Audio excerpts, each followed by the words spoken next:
Maling motor menyasar sebuah indekos di Palembang, Sumatera Selatan. Aksi pelaku sempat terekam kamera pengawas saat tengah mengangkat satu unit motor yang tengah terkunci dan berhasil dibawa kabur.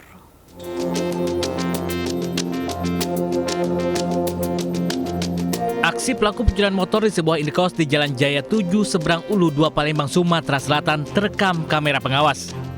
Dalam hasil rekaman, pelaku yang beraksi seorang diri berhasil membawa kabur dengan mengangkat ban motor yang dalam keadaan terkunci. Korban baru mengetahui motornya dicuri saat hendak pergi bekerja. Ini apa namanya itu hilangnya tuh subuh. Jam Sekitar lah siangnya baru tahu. Tahu. Ya. Tapi kita pas itu dicek CCTV, ada dia memang. Ada nggak kalau CCTV? Sepeda motor ditaruhnya di mana kira-kira? Di sini, sekitar di sini lah. Di sini lah. Di apa? Diangkat ya. Diangkat tuh. Korban telah melaporkan kejadian ke pihak berwajib dan berharap pelaku segera tertangkap. Dari Palembang, Sumatera Selatan, Muhammad David, iNews melaporkan. Polisi meringkus dua bandar ekstasi kelas kakap saat bersembunyi di sebuah rumah di Padang, Sumatera Barat. Sebelumnya penggerebekan berlangsung dramatis karena pelaku melawan saat ditangkap.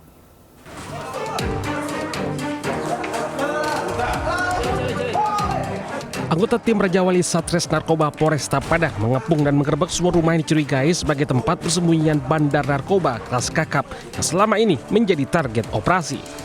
Saat penangkapan, dua bandar narkoba AD dan VA berhasil diamankan petugas di lantai 2 kamarnya.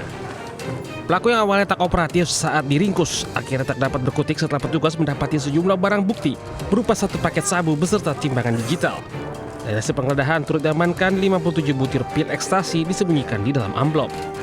Penangkapan bandar narkoba merupakan hasil penyelidikan sejak 2 bulan terakhir. Kita melakukan penangkapan narkotika jenis pil ekstasi dalam rangka penertiban atau antisipasi Satres Narkoba Polresta Padang. Kini polisi masih mengembangkan jaringan narkoba pelaku. Atas perbuatannya, kedua pelaku dijerat Undang-Undang Nomor 35 Tahun 2009, ancaman pidana maksimal seumur hidup atau hukuman mati. Dari Padang, Sumatera Barat, Budi Sunandar, iNews melaporkan. Sementara kawasan diduga basis narkoba di wilayah Medan Tembung, Kota Medan, Sumatera Utara digerebek polisi. 3 pengedar sabu diringkus petugas.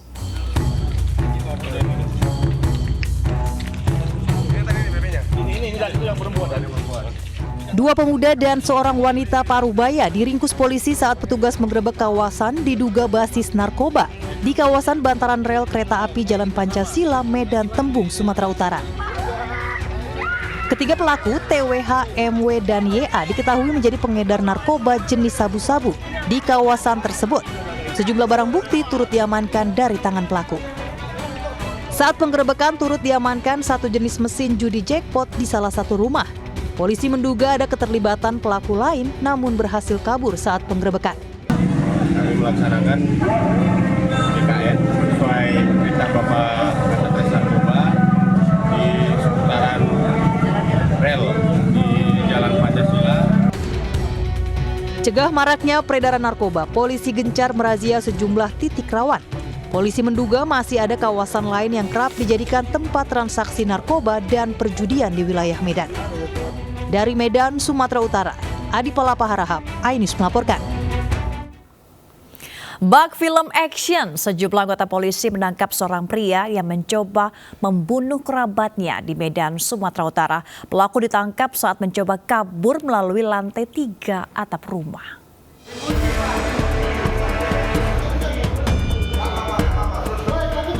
Inilah detik-detik aksi sejumlah anggota polisi menangkap seorang pria berinisial S. Pelaku percobaan pembunuhan dan perampokan terhadap kerabatnya sendiri di Jalan Sikambing, Kelurahan Sekip, Kota Medan, Sumatera Utara.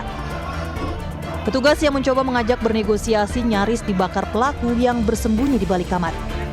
Pelaku merupakan mantan abang ipar korban, juga sempat membakar sofa serta perabotan lain yang berada di lantai 2 untuk kabur. Namun petugas dengan sigap menemukan pelaku saat sembunyi di atap lantai 3 rumah.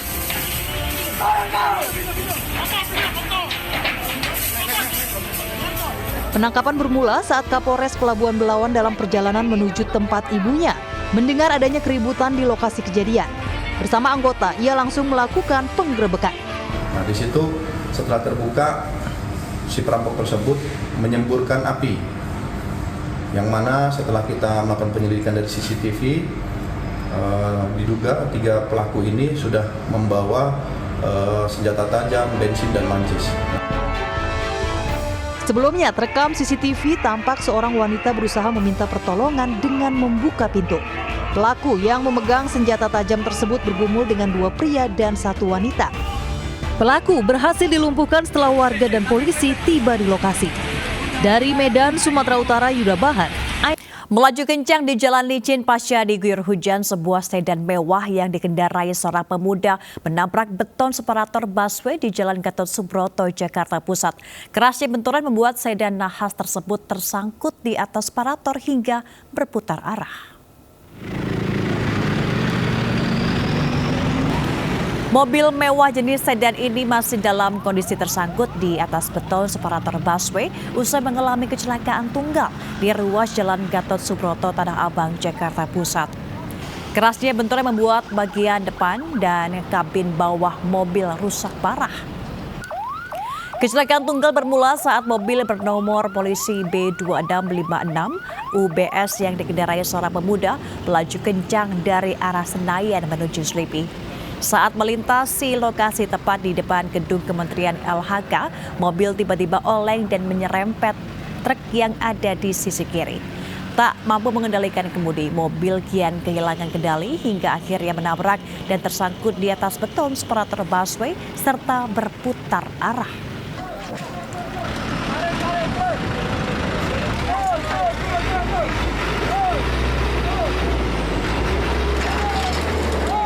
Pemirsa, PT MNC Guna Usaha Indonesia siap memberikan dukungan pembiayaan kepada pengusaha muda di Indonesia. Pengusaha muda bisa memanfaatkan berbagai pembiayaan untuk pengembangan dan kemajuan usaha mereka.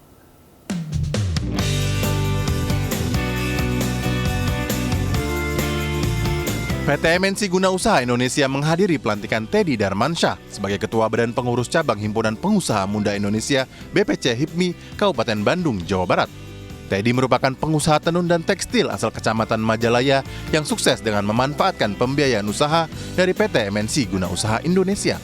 Kisah suksesnya ini menjadi motivasi bagi pengusaha muda lainnya di Kabupaten Bandung untuk menjadi mitra MNC Guna Usaha Indonesia. Kedepannya nanti kita akan membangun dan akan menjadi mitra strategis pemerintah. Untuk itu di Kabupaten Bandung kedepannya bakalan menciptakan lapangan pekerjaan dan bakalan mencetak usaha baru yang ada di Kabupaten Bandung khususnya. MWI hadir di sini karena kami merasa bahwa pengusaha muda itu akan menjadi backbone dari ekonomi ke depannya. Inovasi, kreativitas, ide-ide baru itu banyak keluar dari pengusaha muda. PT MNC Guna Usaha Indonesia akan terus berkolaborasi dengan berbagai pelaku usaha dalam pembiayaan produktif dan menjadi solusi pembiayaan untuk bersama membangun Indonesia. Dari Kabupaten Bandung, Jawa Barat, Sofat Endrawan, iNews melaporkan. Calon Presiden RI Ganjar Pranowo bersilaturahmi dengan Wakil Presiden ke-11 Budiono dan dengan Guru Besar Filsafat Moral Romo Magnis. Meskipun mendiskusikan isu-isu nasional, Ganjar menegaskan pertemuan bukan bentuk mencari dukungan politik.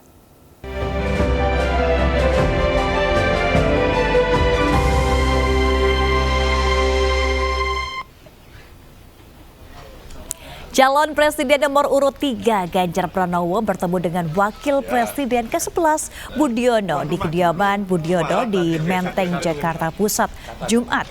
Ganjar mengaku kedatangannya bukan untuk membicarakan masalah politik, tapi belajar tentang pengelolaan SDM, kepemimpinan, kondisi dunia yang berubah, dan program yang bisa dijalankan. Ke beliau sebagai orang tua kita dan saya mendapatkan beliau suhunya saya.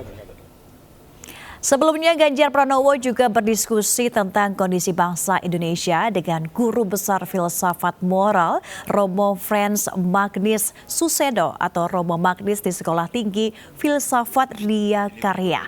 Ganjar menerima 2 buku karya Romo Magnus.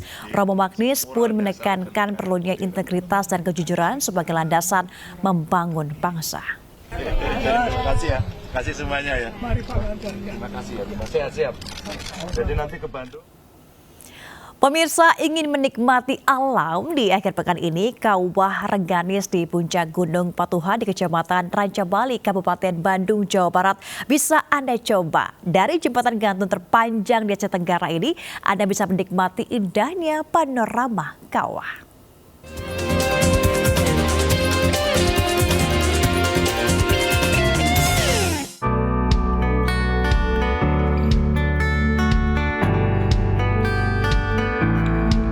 Menikmati keindahan Kawah Rengganis di puncak Gunung Patuha di Kecamatan Rancabali, Kabupaten Bandung, Jawa Barat ini saat liburan memang memanjakan pikiran.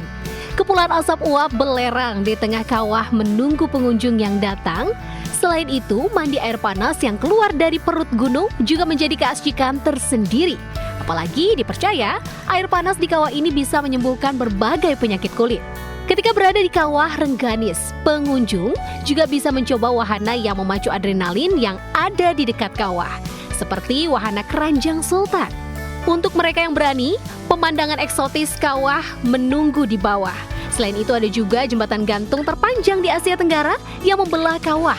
Dibutuhkan nyali tersendiri untuk melewatinya karena selalu bergoyang saat dilalui. I've now a gap year, so I've been to this wonderful place and want to see more of Indonesia. Yeah, it's first time to Indonesia, so I think it's wonderful. Kelihatannya bagus sih, banyak juga mungkin warga lokal juga kunjung ke sini juga kan. Bagus, terjaga juga kok. Kak, ini baru pertama kali ke sini atau? Iya, baru pertama kali. Untuk berlibur menghabiskan waktu di Kawah Rengganis ini, pengunjung hanya perlu merogoh kocek sebesar Rp35.000 saja. Sebuah harga yang sepadan dengan eksotisme keindahan yang didapat. Dari Kabupaten Bandung, Jawa Barat, Erik Farizal, iNews melaporkan. Pemirsa, seni teater menjadi salah satu seni yang saat ini kembali menggeliat. Anak-anak muda pun khususnya para pelajar menjadikan teater sebagai wadah berekspresi dan salurkan bakat seni.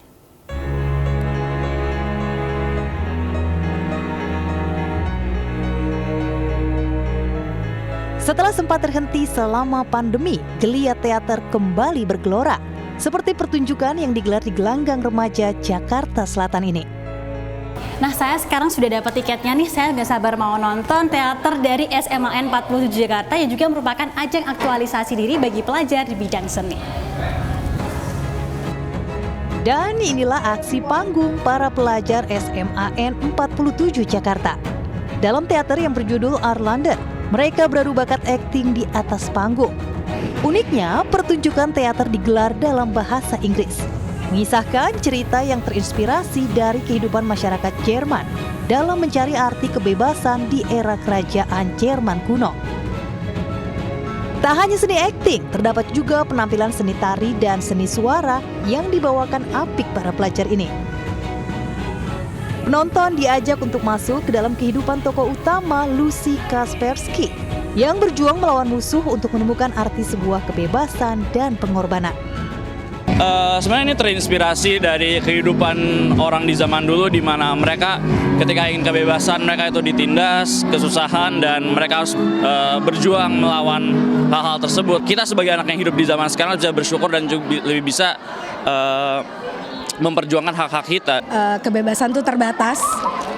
Kebebasan itu terbatas, jadi kita ingin mengajak masyarakat itu untuk berpikir, membuka pandangan mereka bahwa setiap orang tuh punya kebebasan dengan cara yang berbeda-beda. Dan ketika kita punya kekuasaan yang terbatas, kita tetap bisa menyuarakan kebebasan kita tuh dengan cara kita masing-masing.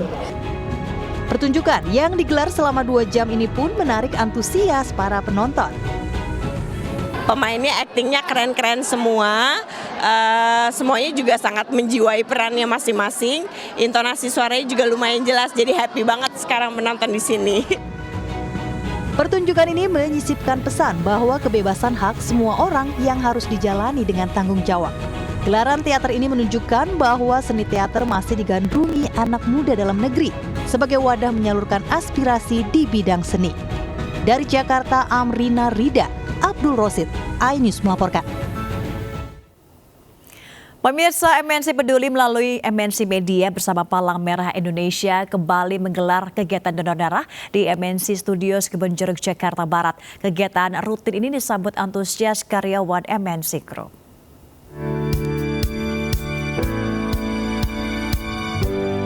Karyawan MNC Group di MNC Studios Kebonjeruk, Jakarta Barat kembali antusias mengikuti aksi donor darah. Donor darah bertajuk MNC Love Donation ini digelar MNC Peduli melalui MNC Media yang bekerja sama dengan PMI Kota Depok. Donor darah rutin ini menjadi bentuk kepedulian karyawan MNC Group dalam membantu sesama yang membutuhkan darah. Ini sangat bermanfaat sih, apalagi buat karyawan, karena kan buat orang-orang yang emang bersedia buat donor, berminat buat donor, bisa deket nih, tinggal di kantor aja bisa langsung donor darah gitu, nggak perlu jauh-jauh. Terus berguna juga kan nanti buat yang membutuhkan. Jadi 3 bulan dengan PMI tentunya kerjasamanya akan mengadakan terus, karena memang mungkin target kedepannya nambah lagi, karena katanya setiap kali kesini ada peningkatan terus untuk yang pendonor ya. MNC Peduli juga mengajak masyarakat untuk berbagi dengan mendonorkan darahnya kepada sesama yang membutuhkan. Dari Jakarta, Nur Aryadin, iNews melaporkan. Kembali di Lintas iNews Pagi, pemirsa, akibat diguyur hujan deras pada Jumat sore, Jalan Raya Pantura Diponegoro, Tambun Selatan, Kabupaten Bekasi, Jawa Barat tergenang banjir. Banjir menggenangi jalan utama Pantura di Ponegoro, Tambun Selatan. Sejumlah pengendara motor mogok akibat nekat menerobos genangan banjir. Pengendara motor dan mobil yang melintas terpaksa mengurangi laju kendaraan hingga mengakibatkan jalan dari arah Kota Bekasi menuju Cikarang dan sebaliknya mengalami kemacetan hingga mencapai 2 km. Warga berharap pemerintah daerah segera memperbaiki sistem drainase yang buruk.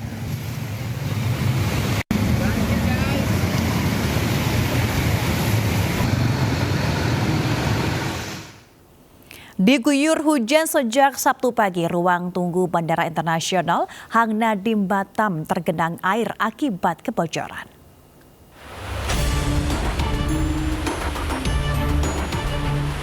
Beginilah situasi ruang tunggu A7 Bandara Internasional Hang Nadiem Batam yang dipenuhi genangan air akibat kebocoran yang terjadi pada atap bandara. Berdasarkan rekaman video amatir calon penumpang, terlihat air mengguyur deras dari bagian pintu keberangkatan. Batu hujan yang mengguyur Batam, Kepulauan Riau. Kebanjiran akibat jebolnya atap udara dikarenakan renovasi yang telah dilakukan sejak awal tahun. Meski air cukup deras masuk ke ruang tunggu, banjir di bandara ini tidak mengganggu operasional untuk memberangkatkan para calon penumpang. Lokasi Bandara Hang Nadiem yang bisa dikatakan mengalami kebocoran. Namun kebocoran tersebut karena Bandara Hang Nadiem saat ini sedang melakukan renovasi di Terminal 1. Jadi kebocoran tersebut tidak terdampak, kami secara operasional tidak terdampak, dan tim khusus memang telah disiagakan untuk skenario apapun termasuk bad weather. Alokasi penumpang telah dikondisikan sedemikian rupa sehingga tidak ada dampak apapun secara operasional. Saat ini proses perbaikan sementara sudah dilakukan manajemen untuk meningkatkan kenyamanan bagi calon penumpang. Dari Batam, Kepulauan Riau, Gusti Yonosah melaporkan. Warga Kosambi, Kabupaten Tangerang, Banten dikejutkan dengan penemuan induk dan 8 ekor anak ular piton yang bersarang di lantai teras rumah. Petugas damkar yang akan mengevakuasi sempat kesulitan karena induk ular yang agresif.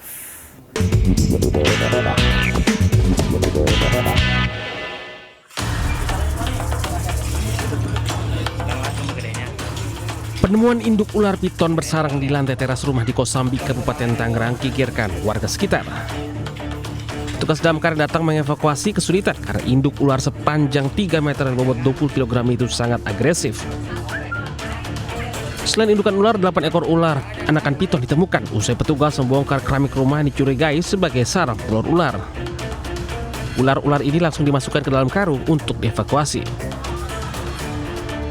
Dapat laporan dari petugas Satpol PP di Kecamatan Kosambi, datang ke Pos Damkar bahwa ada ular di rumah warga ketika warga mau memperbaiki teras rumahnya. Saat ini 8 anak ular bersama indukannya diamankan di kantor BPBD Kabupaten Tangerang. Rencananya akan diserahkan ke BKSD Jakarta untuk nanti dilepas liarkan ke habitatnya. Dari Tangerang, Banten, Aimarani melaporkan. MNC Insurance menjalin kerjasama dengan Oyo, platform yang bergerak dalam bidang industri penyedia layanan penginapan. Kerjasama ini untuk memberikan jaminan perlindungan terhadap properti yang menjadi mitra Oyo dengan target 10.000 kamar terproteksi.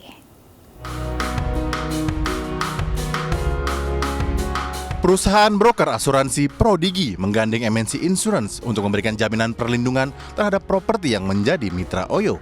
Kerjasama ini bertujuan untuk menyediakan asuransi properti all risk dan liability yang akan memberikan perlindungan terhadap kerusakan atau kehilangan bangunan dan isinya. Tentunya kita bekerja sama dengan perusahaan asuransi yang bisa menawarkan produk yang sesuai dengan apa yang kita butuhkan ya. Itu kebetulan yang dibutuhkan oleh pemilik properti adalah apabila ada kerusakan di dalam kamarnya. Bisa jadi itu disengaja ataupun tidak sengaja nih. Kerjasama ini menargetkan 10.000 kamar mitra Oyo terproteksi dalam 1 tahun ke depan. Kami berharap kerjasama ini bisa ditingkatkan lagi. Jadi ini adalah awal untuk kerjasama kami dengan Prodigi, dengan Oyo, dan harapannya kami akan terus mengembangkan produk-produk baru, berinovasi untuk produk baru sesuai kebutuhan market. Memang ini baru awal dari kerjasama ya, ke depannya itu akan kerjasama untuk mengcover para customer-nya juga maupun atau aset dari customer-nya tersebut. Jadi ini hanya propertinya saja mulai dulu. Ini percakapan selanjutnya kita bagaimana pengembangan kerjasamanya itu bisa lebih lanjut. Kerjasama ini bagi MNC Insurance merupakan komitmen untuk terus berinovasi dalam meningkatkan jaringan kerjasama yang memberikan manfaat bagi pengguna layanan. Dari Jakarta, Anggita Maura Ahmad Putra iNews melaporkan.